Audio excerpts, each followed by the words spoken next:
حضرت طلحہ کی زندگی قربانی اور وفاداری کی مثال تھی۔ آخر کیا ہوا تھا؟ آخر تک ضرور سنیے۔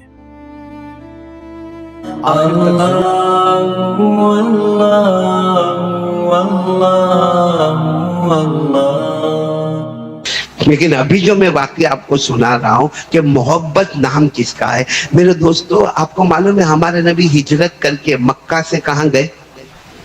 ساتھ میں بولو نا، کہاں پہنچے؟ بہت جلدی جلدی بتا رہا ہوں، ہجرت کر کے کہاں پہنچے؟ مدینہ۔ اچھا، وہ ہمارے نبی کے انٹری، سبحان اللہ، کیا انٹری ہوئی ہوگی ہمارے آقا صلی اللہ علیہ وسلم کی مدینہ میں۔ انٹری کی ایک جھلک میں آپ کو بتا دوں کہ جیسے ہمارے نبی انٹر ہوئے، اس کا نام مدینہ تو تھا نہیں، لیکن اللہ کی طرف سے آواز آئی، میرے مصطفیٰ آپ آ گئے، اے میرے مصطفیٰ آپ آ گئے، آپ کے قدم مبارک اس زمین پر آ گئے۔ آج تک اس کا نام یثرب تھا۔ کیا نام تھا؟ یثرب۔ اب کوئی یثرب نہیں کہے گا، آج سے اس کا نام مدینہ ہوگا، منورہ ہوگا، میمونہ ہوگا، طیبہ ہوگا، طابہ ہوگا۔ نبی آپ کا قدم مبارک جہاں آتا ہے وہ زمین کی شان بھی بدل جاتی ہے، زمین کا نام بھی بدل جاتا ہے۔ خیر، ہمارے نبی کہاں پہنچے بولو؟ میں بہت جلدی بتا رہا ہوں، مدینہ منورہ آئے۔ ہمارے نبی بیٹھے ہیں، سب لوگ مدینہ والے بیٹھے ہیں، وہ کچھ بچیاں پہاڑ پر ہے، نعت پاک پڑھ رہی ہے۔ بھائی نعت پاک بھی ہو رہی ہے، کون سی نعت پاک ہو رہی ہے؟ طلع البدر علینا من ثنیات الوداع وجب الشکر علینا ما دعا للہ داعی۔ وہاں نعت پاک ہو رہی ہے، جس نعت پاک کا ترجمہ یہ ہے کہ جو نبی ہمارے درمیان میں آئے ہیں وہ نبی نہیں ہے، ایسا لگتا ہے دن میں 14ویں رات کا چاند طلوع ہو کر ہمارے سامنے آیا ہے۔ خیر، مجھے اتنا بتانا کہ سب ہمارے نبی آئے ہیں، نعت پاک ہو رہی ہے، لوگ جمع ہے، استقبال ہو رہا۔ ایک جوان آدمی آ رہے ہیں ہاتھ میں ننگی تلوار لے کر۔ ایسے بھرے مجمع میں ایک جوان آدمی ننگی تلوار لے کر آ رہے اور کہہ رہے ہیں، این محمد، این محمد، کہاں ہے محمد، کہاں ہے؟ اب ظاہری بات ہے سب لوگ تھوڑے چوکنا ہو گئے، کون ہے؟ اچھا، وہ آنے والے کا نام طلحہ، بولو آنے والے کا نام آئے، اور آ کر سیدھے آ کر سامنے بیٹھ گئے، ننگی تلوار رکھی، کہا آپ محمد ہیں؟ کہا کہ ہاں۔ آپ اللہ کے رسول ہیں؟ کہا ہاں۔ آپ اللہ کے نبی ہیں؟ کہا ہاں۔ تو کہا آپ یہاں آئے ہیں، مقصد آپ کا آنے کا؟ تو ہمارے نبی نے فرمایا مقصد ایمان اسلام۔ کیا کہا معلوم؟ میں وہ پہلا ہوں جو آپ کے ہاتھ پر ایمان قبول کرتا ہوں، میں وہ پہلا ہوں جو آپ کے ہاتھ پر ایمان قبول کرتا ہوں۔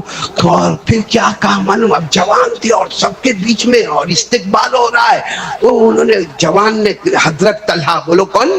طلحہ، یوں کھڑے ہوئے اور کھڑے ہو کر کہا، میرے پیارے نبی، اب تو آپ نبی ہو گئے میرے، میں مسلمان ہو گیا، آپ جو کہیں گے وہ میں، بولو وہ میں کروں، جس سے آپ روکیں گے اس سے میں روکوں۔ تو ہمارے نبی صلی اللہ علیہ وسلم دیکھا کہ اتنا بڑا مجمع، نعت پاک ہو رہی ہے اور سب طرف سے استقبال ہو رہا، اور یہ بلند آواز سے کہہ رہے، نام ان کا طلحہ ہے، حضرت طلحہ۔ اب کہو گے حضرت طلحہ رضی اللہ تعالیٰ عنہ، اور وہ کیا کہہ رہے کہ آپ جو کہیں گے وہ میں کروں گا، جس سے آپ روکو گے میں رکوں گا۔ تو ہمارے نبی نے کیا فرمایا معلوم؟ جاؤ اپنے ابا کو قتل کر کے آؤ، جاؤ اپنے ابا کو، ان کے ابا کا نام برا، بولو ان کے ابا کا نام برا، کہا تمہارے ابا کا نام برا ہے نا، کہا جاؤ قتل کر کے آؤ، انہوں نے ایمان قبول نہیں کیا ہے، قتل کر کے آؤ۔ تو ان کے ہاتھ میں ننگی تلوار تو تھی، فوراً یوں پیچھے مڑے، کہا اللہ کے رسول، اللہ کی قسم، یوں گیا اور یوں ابا کا سر لے کے آ گیا۔ معلوم ہے ہمارے نبی نے ان کا کپڑا پکڑ لیا، کپڑا پکڑ لیا تو کہا کہ کیوں آپ نے کپڑا کیوں پکڑا؟ ہمارے نبی نے فرمایا میں مدینے میں جوڑ پیدا کرنے آیا، مدینے میں توڑ پیدا کرنے نہیں آیا، میں تو تمہارا امتحان لے رہا تھا کہ جوان ہو، اتنے مجمع کے بیچ میں کہہ رہے ہو جو کہو گے کروں گا، جس سے روکو گے رکوں گا، امتحان لینا تھا، باقی تمہارے ابا کو قتل کرنا مقصود نہیں ہے۔ تو وہ طلحہ روئے ہیں، بھائی وہ جوان ہٹے اکٹھے تندرست روئے اور روتے روتے کیا کہا میرے نبی آپ نے مجھ پر شک کیا؟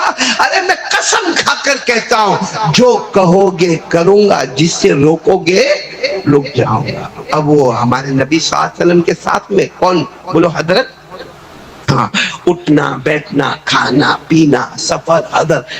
ایک دن ایسا ہوا کہ ہمارے نبی صلی اللہ علیہ وسلم فجر کی نماز میں آئے تو طلحہ بالکل ان کی جگہ فکس تھی کہ یہاں طلحہ ہوتے تھے۔ جیسے بعد ہمارے لوگوں کی مسجد میں جگہ اتنی پیاری لگتی ہے کہ وہ جگہ انہی کی ہوتی ہے، بلکہ ایڈریس ہوتا ہے کہ اگر اس آدمی کو ملنا ہے تو فلاں نماز میں فلاں صف میں فلاں جگہ دیکھنا، وہ آدمی تم کو نظر آئے گا۔ تو طلحہ کی جگہ بھی فکس تھی۔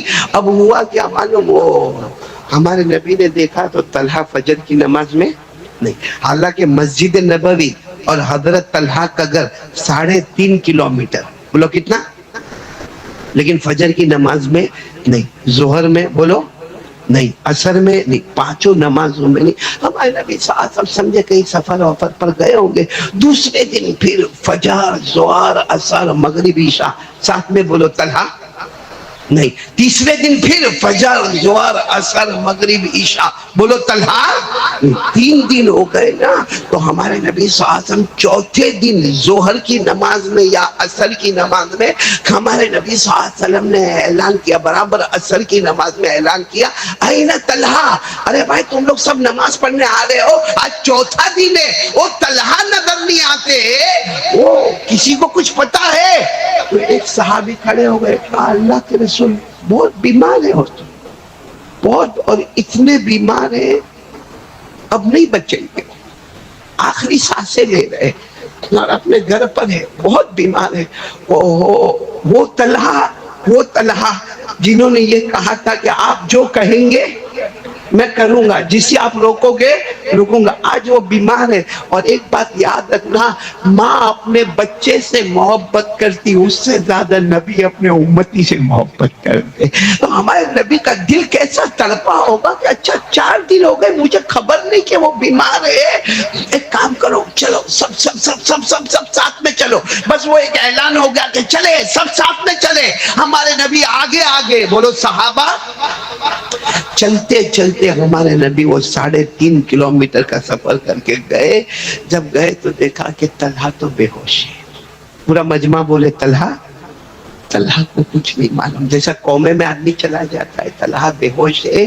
ہمارے نبی نے دیکھا، پیشانی دیکھا، ہمارے نبی کے آنکھوں میں آنسو تھے، اور گھر والوں کو جمع کر کے کہا آج رات انتقال ہو جائے گا، بولو آج رات۔ طلحہ کا وہ سارے گھر والوں نے جو چیخ چیخ کے رونا شروع کیا، کیونکہ نبی نے کہہ دیا، بات فائنل ہو گئی کہ آج رات کو انتقال ہو جائے گا۔ لیکن ہمارے نبی نے کہا گھر والوں سننا، بہت نصیب والے ہیں، جب انتقال ہو جائے تو مجھے خبر کر دینا، میں پھر رات کو آؤں گا، اور یاد رکھنا میں اپنی چادر لے کر آؤں گا، اسی میں ان کو کفن دینا ہوگا، بولو سبحان اللہ۔ اور انتظار کرنا، غسل میں دینے والا ہوں، بولو سبحان اللہ۔ ارے انتظار کرنا، جنازے کی نماز میں پڑھانے والا ہوں، ارے انتظار کرنا، دفن کا کام میں کرنے والا ہوں۔ وہ گھر والے سب کے سب بیٹھے، ہمارے نبی وہاں سے صحابہ کو لے کر چلے۔ جب ہمارے نبی یہاں لے کر چلے، یہاں مغرب کی نماز کے لیے ہمارے نبی آئے ہوں گے، وہاں طلحہ کی آنکھ مبارک کھلی، بولو سبحان اللہ۔ وہاں طلحہ کی آنکھ کھلی تو آدمی بے ہوش ہو، آنکھ کھلی، پہلا سوال کیا پوچھا معلوم؟ این رسول اللہ، میرے نبی کہاں ہیں؟ پہلا سوال، آنکھ کھلی، آدمی قومے میں ہو، ہوش میں آتا ہو، کہتا ہے پانی پانی پانی۔ وہ پانی سے زیادہ محبت کرتے تھے، میرے نبی کہاں ہے؟ این رسول اللہ۔ تو گھر والوں نے کہا آئے تھے ابھی آئے تھے، اور یہ بھی کہہ کر گئے ہیں کہ تمہاری طبیعت ٹھیک نہیں ہے، آج رات کو انتقال ہوگا۔ وہ کفن بھی وہ لے کر آئیں گے، دفن بھی وہ کریں گے، جنازے کی نماز بھی وہ پڑھائیں گے، اور ساری کاروائی وہی کریں گے۔ معلوم طلحہ نے تھوڑی دیر اپنے آپ کو سیدھا کیا اور کہا رات کو انتقال ہوگا، ان کو نہیں بلانا، ان کو نہیں بلانا، تم لوگ میں سے کوئی میرے کو غسل دے دینا، کوئی کفن پہنا دینا، کوئی جنازے کی نماز پڑھا دینا، کوئی ان کو نہیں۔ تو سب نے کہا کہ آپ ان کو نہیں بلانا، کہا نہیں میری وصیت ہے ان کو تم نہیں بلانا. میرے دوستوں معاملہ ایسا ہی ہوا, رات کو حضرت طلحہ کا انتقال ہو گیا. بولو انا للہ. وصیت تھی, کسی نے کفن دے دیا, کسی نے جنازے کی نماز پڑھا دی, کسی نے غسل دے دیا, دفن کر دیا. اب سچ بتاؤ, یہاں تو ہو گیا, جو بھی حضرت طلحہ کی کاروائی ہونی تھی وہ کاروائی ہو گئی. وہاں ہمارے نبی کے بارے میں لکھا پوری رات سوئے نہیں, پوری رات سوئے نہیں, کہ طلحہ کی کوئی خبر نہیں آتی, طلحہ کی کوئی خبر. یہاں تک کہ فجر کا وقت ہو گیا, ہمارے نبی صلی اللہ علیہ وسلم نے فجر کی نماز پڑھائی, اور پڑھانے کے بعد کہا بھائی طلحہ کے بارے میں کوئی خبر ہے, طلحہ کے بارے میں کوئی خبر ہے.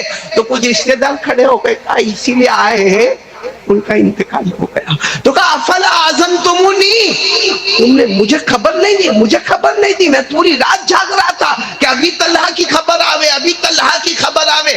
افلا اعظمتمونی, تم نے مجھے خبر نہیں دی.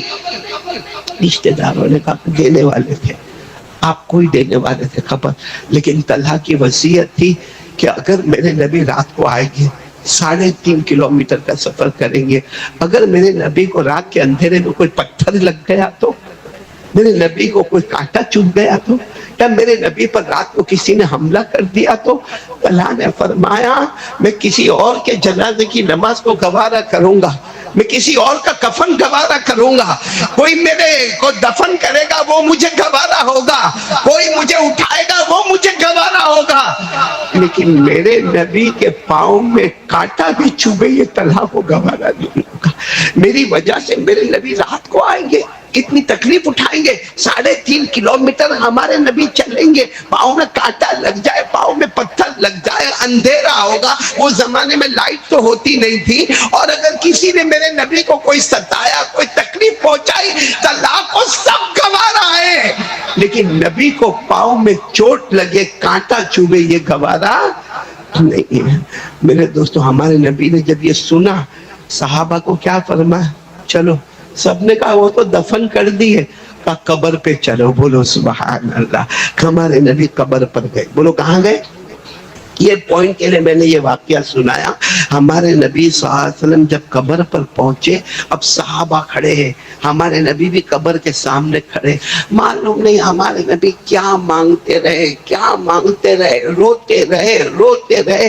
لکھا ہے کہ گرم گرم آنسو کے قطرے ہمارے نبی کی آنکھ مبارک سے ٹپکتے گئے, لیکن حضرت عمر فرماتے جو آخری دعا مانگی, کہہ دو آمین, کہہ دو آمین, کہہ دو, بس اس پر آج ہمارا جمعہ وصول ہو جائے گا. بولو انشاءاللہ. کہ آخری دعا جو ہمارے نبی نے مانگی, جس پر صحابہ کی چیخیں نکلی, کیا دعا مانگی؟ اللہم القی طلحہ وہو یضحک الیک وانت تضحک الیہ. ہمارے آقا بولو تاجدار مدینہ محمد رسول اللہ صلی اللہ علیہ وسلم نے آخر میں دعا مانگی, اے اللہ کل قیامت آئے گی. بولو کل قیامت آئے گی. ہمارے نبی نے دعا مانگی, اے اللہ کل قیامت آئے گی, طلحہ اپنی قبر سے نکلیں گے, ہم سب بھی نکلیں گے اپنی اپنی قبر سے. ہمارے نبی نے فرمایا اللہ کل قیامت آئے گی, طلحہ اپنی قبر سے اٹھیں گے. اللہ ایسے اٹھے وہ تیری طرف دیکھ کر مسکراتے ہو, اللہ تو ان کی طرف دیکھ کر مسکراتا ہو. اے اللہ کل طلحہ کی قبر کھلے, قیامت کا جھٹکا ہوگا, آسمان پھٹا ہوگا, زمین پھٹی ہوگی, لیکن طلحہ جب اپنی قبر سے نکلے تو اللہ تجھے دیکھ کر مسکراتے ہو, اور اللہ تو ان کو دیکھ کر مسکراتا ہو. حضرت عمر وہاں تھے نا, وہ کہتے میں اکیلا نہیں, بہت سے صحابہ نے کہا کاش طلحہ کی جگہ ہم ہوتے, آج یہ دعا ہم کو مل گئی ہوتی. معلوم ہے تو ہمارے نبی صلی اللہ علیہ وسلم نے سب کی طرف دیکھا, حضرت عمر اور سب کی طرف کہا کیا ہوا؟ اللہ کے رسول ہماری تمنا ہے کاش طلحہ کی جگہ ہم ہوتے. بولو طلحہ کی جگہ ہم ہوتے, اور یہ دعا ہم کو ملتی کہ ہم قیامت میں قبر سے اٹھے. کیا شان ہوگی کہ ہم اللہ کو دیکھ کر مسکراتے ہو, اللہ ہمیں دیکھ کر مسکراتا ہو, کیا شان ہو. تو ہمارے نبی نے فرمایا سب کو یہ خوشخبری مل سکتی ہے, بلکہ قیامت تک آنے والے میرے ہر بندے ہر امتی مرد ہو یا عورت ہو کہ ہمارے نبی نے فرمایا یہ دعا سب کو ملے گی. بولو سبحان اللہ, بولو سبحان اللہ, سب کو ملے گی. تو حضرت عمر رضی اللہ تعالیٰ عنہ آگے یہ دعا ہم کو بھی ملے گی. شرط وہی ہے, شرط وہی ہے. کہا کیا شرط ہے؟ کہا جو طلحہ نے مجھ سے کیا تھا, جو طلحہ نے مجھ سے کیا تھا. کیا شرط کیا تھا؟ ایک ہی شرط کیا تھا, آپ جو کہیں گے, نہیں بولو نا, آپ جو کہیں گے کروں گا, جس سے روکو گے روکوں گا. کہا کوئی بھی میرا امتی کر لے نا, کوئی بھی قیامت تک آنے والا میرا امتی یہ زندگی میں طے کر لے کہ میرے نبی جو کہیں گے وہ میں کروں گا, جس سے روکو گے رک جاؤں گا. سمجھ لو وہ قیامت میں قبر سے اٹھے گا, اللہ اس کو دیکھ کر مسکراتا ہوگا, وہ اللہ کو دیکھ کر مسکراتا ہوگا. تو میرے پیاروں, کون کون اس کے لیے تیار ہو رہا ہے کہ ہم ایک طے کر لے کہ میرے نبی جو کہے؟ معلوم ہے ہمارے نبی جو کہے وہ بولو, جس سے روکے روکنا, یہ قرآن میں لکھا ہے. ارے بولو نا, قرآن میں لکھا. اور امام شافعی رحمت اللہ علیہ فرماتے پورا قرآن نازل نہ ہوتا, صرف یہ آیت نازل ہوتی تو امت کی ہدایت کے لیے کافی تھا. امام شافعی فرماتے 6666 آیتیں نازل نہ ہوتی, صرف اتنا ٹکڑا نازل ہوتا. وَمَا آتَاكُمُ الرَّسُولُ فَخُذُوهُ وَمَا نَهَاكُمْ عَنْهُ فَانْتَهُوا. تو میرے دوستو کون کون تیار ہے؟ دونوں ہاتھ اوپر کر کے بولے جو نبی کہے وہ کرنا, جس سے نبی روکے رکنا. ایک بات آپ کو بتا دو میرے دوستو, چونکہ ہم لوگوں کے اندر سٹائل وائل بہت ہے نا. عمر بن عبدالعزیز کا نام سنا؟ آخری بات سنا. 16 سال کے تھے, بہت ہینڈسم تھے, بہت خوبصورت تھے, بہت سمارٹ تھے. ان کے ابا نے ان کو مصر سے مدینہ پڑھنے بھیجا. مصر سے کہاں بھیجا؟ عمر بن عبدالعزیز 16 سال کے جوان, ماشاءاللہ پڑھنے کے لیے ہوشیار بہت پڑھنے میں. ان کے استاد کا نام ہے حضرت صالح. بولو کیا نام ہے؟ صالح بن کیسان. آپ صرف اتنا یاد رکھو, حضرت صالح. دیکھو حضرت صالح نے عصر کی نماز پڑھی. السلام علیکم. پیچھے مڑ کر دیکھے تو ان کے اسٹوڈنٹ کون؟ عمر بن عبدالعزیز. ان کی ایک رکعت گئی تھی. بولو ان کی ایک رکعت. تو حضرت صالح نے, استاد تھے نا, وہ تو استاد تھے, نماز کے بعد کہا ہے ادھر کیوں رکعت گئی؟ عصر کی رکعت کیوں گئی تمہاری؟ تو حضرت عمر بن عبدالعزیز ہماری طرح جھوٹے نہیں تھے. بال سیٹ کر رہا تھا, کہ بال کی سٹائل اچھے زلفے ہوں گے ان کے, تو کہا ذرا بال سیٹ کر رہا تھا. تو سیٹ کرنے میں تھوڑی دیر ہو گئی تو عصر کی رکعت چلی گئی. سننا, ان کے استاد نے کیا کیا, ایک وہ زمانہ موبائل کا نہیں تھا, خط لکھا ان کے ابا کو مصر, یعنی مدینے سے مصر خط لکھا کہ تمہارا بیٹا بال سیٹ کرتا ہے, اس میں عصر کی نماز نہیں گئی ہے, عصر کی ایک رکعت گئی ہے. وہ ابا بھی کیسے؟ ابا کا نام عبدالعزیز, شیخ عبدالعزیز. وہ ابا بھی کیسے؟ ایک آدمی کو فوراً تیار کیا کہ گھوڑے پر بیٹھو, جاؤ مدینہ جاؤ, اور ان کے استاد کو میرا سلام کہنا, یہ ہدیہ دینا, اور پھر میرے بیٹے کے پاس جانا. میرا بیٹا 16 سال کا جوان ہے, پکڑنا, گرے بان پکڑنا, حجام کے پاس لے جانا, سارے بال کٹوا دینا, اور حجام کو کہہ دینا کہ میں پیسہ جمع کر کے جاتا ہوں, ہر 15 دن پہ اس کے بال کاٹے, کیونکہ یہ باپ بال جائیں گے وہ گوارا ہے, مگر بال کی وجہ سے عصر کی ایک رکعت جائے, یہ ابا کو گوارا نہیں ہے. میرے دوستو, اس کو کہتے حضور پاک صلی اللہ علیہ وسلم کی محبت, کہ ایک بال کی سیٹنگ جائے وہ سب گوارا ہے, بال سر پہ نہیں ہوں گے وہ گوارا, مگر عصر کی تکبیر اولا فوت ہو جائے وہ گوارا. آج ایسا ابا نہیں کر سکتا, کیونکہ ابا خود فجر نہیں پڑھتا تو بیٹے کو کیا بولے گا کہ فجر پڑھ. خود ہی ہزاروں کے پیسے کھا کے بیٹھا ہے تو کسی کو کیا سمجھائے گا کہ تو اس کا ایسا مت کر ویسا مت کر.